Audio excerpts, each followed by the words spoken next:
From the Mapleview Animal Hospital studios, this is the WHTC Morning News with Gary Stevens and Peg McNichol on 99.7, 1450 WHTC and WHTC.com.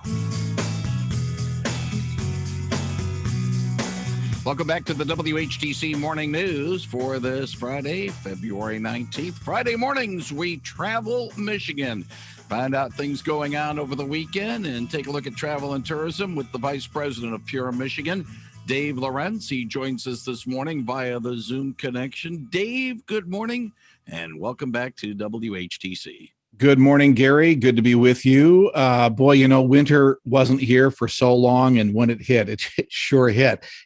So just to be clear, I don't know if you know this. You might be thinking, boy, we have a lot of snow. It sure is cold. But, here in the kind of the West Michigan shoreline area, we really didn't get hit that much compared to the other side of the state a few days ago. I have so many friends, like in the Detroit North area, Lansing, other places, and they got more than a foot of snow. I think it was, Tuesday night. And if you think it's cold, a friend of mine in Gaylord, was it Wednesday morning? It was 18 below there. So, hey, we're in this balmy area. We might as well get out this weekend and enjoy it.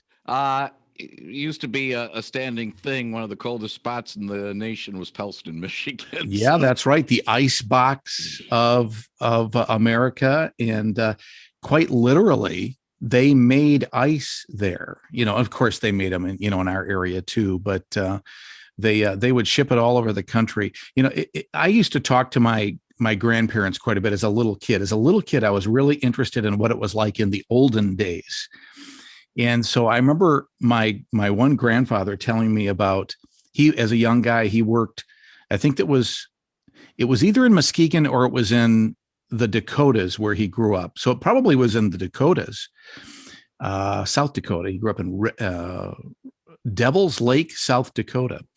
And he was telling me that he would watch his family make ice. They'd go out in these lakes with horses and wagons. They'd have these huge saws. They'd cut these holes in the ice, and then they'd bring this big saw and, just make these big grids on the ice, pull them out. Must have been something. Put them all in hay, straw, and you could store that ice basically all summer long. It was just amazing. What a different life they had. And of course, now Texas is kind of living that life, unfortunately. What a shame they're going through. Yeah, indeed. When you're not used to a lot of snow and cold, and it certainly hits, enough about that. But what is it about South Dakota? Let's see. They've got the Badlands, yeah, the Black Hills, and now what was the other one you just mentioned? That was it. The South Dakota. So a Devil's Lake, South Dakota. Yeah. So, and I always forget if Rushmore is in South Dakota. I believe it is. Yes. Yeah. So they have some goods, but still. Oh, beautiful. I love that stuff. But still, some of the evil names. That's not Well, you might remember Jay Leno years ago when he was doing the Tonight Show.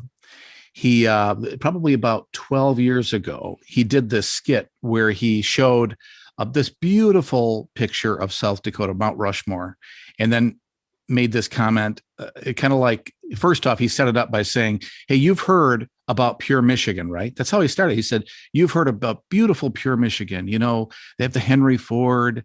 He mentioned some other things. And he said, you've heard about Florida. Well, how about South Dakota? South Dakota, yeah. And then he played this little ad, and it was funny. It was saying, come to South Dakota where they have Mount Rushmore. They also have Mount Rushmore gift shop. They have Mount Rushmore, whatever. So it was pretty funny. But it was nice that he mentioned Pure Michigan. Yeah, very, very good as well. One more thing, and then we'll touch a little bit about this weekend. And I mentioned a little bit earlier on our program. We were talking about the fact that about the snow possibility for the lake shore, and the Weather Service in Grand Rapids saying maybe 2 inches down here, but the further north, going up US 10 between Muskegon and Ludington, it might get to be 4 or 5 inches. Mm-hmm. And I mentioned at the time, one of the most scenic spot drives that one could make is US 31 in Oceana County, heading north from Muskegon towards Ludington. I know, especially some of the vistas there. The rolling hills, beautiful. Yeah. And the thing is, I mentioned this, and you doing a lot of driving and traveling. After all, you are the vice president of Pure Michigan. Sometimes it's easy for us who do a lot of driving to sort of take it for granted about some of these scenic spots, as if to say, we don't stop and look at the beauty at times, or we're so busy, especially if it's snowy, we want to make sure we're not skidding into the beauty to be able to appreciate it. And sometimes we need to do that. Absolutely right. In fact, in specific to driving and to being able to travel, that's true. But I think of the same thing of just simply being in our communities. You think of a place like Holland, Zealand. Look at these beautiful communities right in our own backyard, and we take them for granted. We take these spectacular places that other people dream about visiting and spend a lot of money to come and visit. We just take it for granted because we see it every day. Conversely, sometimes if you have blight in the community, you kind of forget about that after a while, and that becomes a big problem. But in this case, man, we have so much to be thankful for. And you're right. I also think one of the best, most beautiful drives in America, and I've been all over, as you know, is between the Mackinac Bridge and basically kind of Manistee on the northern edge of Lake Michigan in the Upper Peninsula. That US 2 drive is spectacular. And in just about any condition, any weather, any season. I mean, I've seen everything from, the ice forming, the big ice buildup of ice crashing along that shoreline because you're so close to the shoreline, and that blue ice forming. It's really something, all the way to seeing the fly hatch in the spring. And you probably have never seen this, but in the UP, there's like a day or 2 days where the flies all come up out of the ground at the same time. It looks like black smoke coming out. It's bizarre, but it's really unique and cool. Oh, it's really awesome. It's really cool. And they're flies. That's all they are. But it's good for the fishing. That's why fishing is so good. Right. Speaking about the blue ice, Pure Michigan's social accounts had a picture of the blue ice around the Mackinac Bridge. I liked the photo. I think it was, I'm not certain, I think it was Instagram you guys had it on. Yeah. And I like that because beautiful. It's nice. And, I know St. Ignace says, hey, we're nice and all that. And, you got Mackinac Island, but Mackinac City sometimes gets the short end of the stick when you're talking about the straits.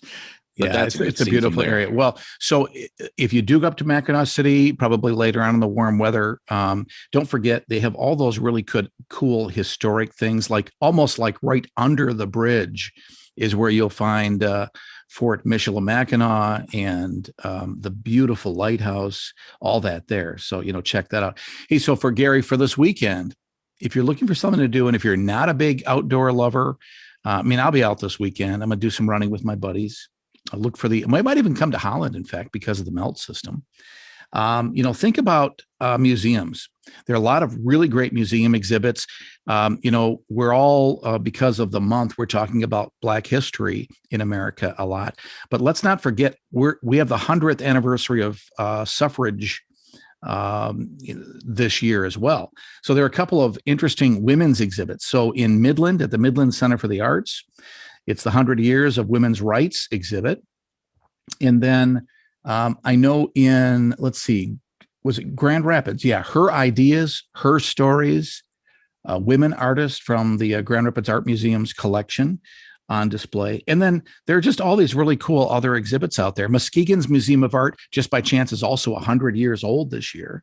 So they have basically, they've kind of brought out some of their collection. And, don't forget about it, Holland's great museum. I mean, I love that museum, especially the Dutch collection upstairs. So, consider that this weekend. And the thing is, with the Holland Museum, their election exhibit ends this weekend. They've had for several weeks. So that's coming up as well. Dave Lorenz is with Pure Michigan. And as Tim Allen will always say, your trip begins at michigan.org. Dave, thank you very much for joining us. We appreciate it. And we will talk to you, hopefully, if all goes well, on Friday. See you in a week. Thank you very much. That's Dave Lorenz of Pure Michigan on 99.7 and 1450 WHTC.